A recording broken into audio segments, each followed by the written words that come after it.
My name's Alicia Funk, and my family is on a journey to live as sustainably and healthy as possible. We grow a garden and live off the grid, but really wanted to challenge ourselves to go to the next level. We've been working to gather, grow, and eat daily the wild plants that are native to the place we live.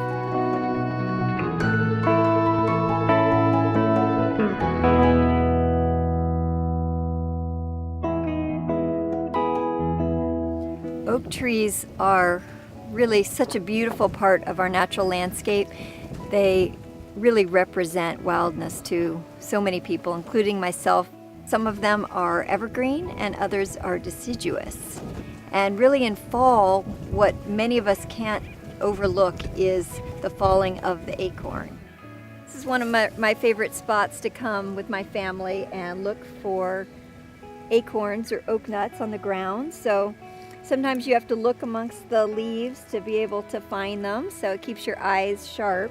These are the black oaks, and these here are at least 200 to 300 years old, and they still produce an abundant amount of acorns every year.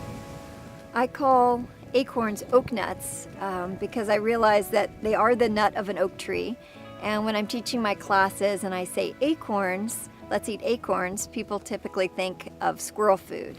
So once you call it the nut of an oak tree, it sounds a lot more exciting to eat for dinner. It can be used as a flour substitute, really for any recipe that requires flour. But to crack the oak nut, there's several different ways to do it. You can take a hammer and a cutting board and just tap it like that and crack it, and then you want to peel off the shell. Or if you've got two rocks, you can just hold the acorn like this, or oak nut, and crack it. That works just as well. Or you can use a nutcracker. So once they're cracked, the next step is really to grind them. So I grind them in our food processor or blender into, see, that's a sort of a finer size nut. And then cover them with water. So usually I do about 1/4 to 1/2 of the mason jar filled with the ground nuts, and the rest with water. And I change the water twice a day for about a week. And the water gets dark as it's pulling the tannins out.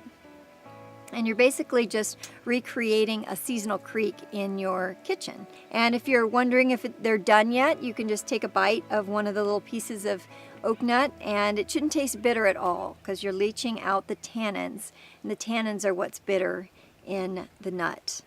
Once they've been leached, then I just dry them, and that can be done in the sun or on a cookie sheet in the oven.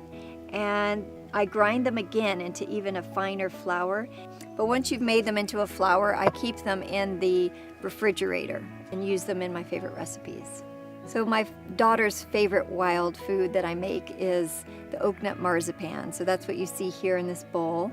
And basically it's just ground oak nut flour combined with ground organic almonds and covered with organic chocolate. So this is absolutely delicious and something that is a good way, it's a good entry into the world of wild foods.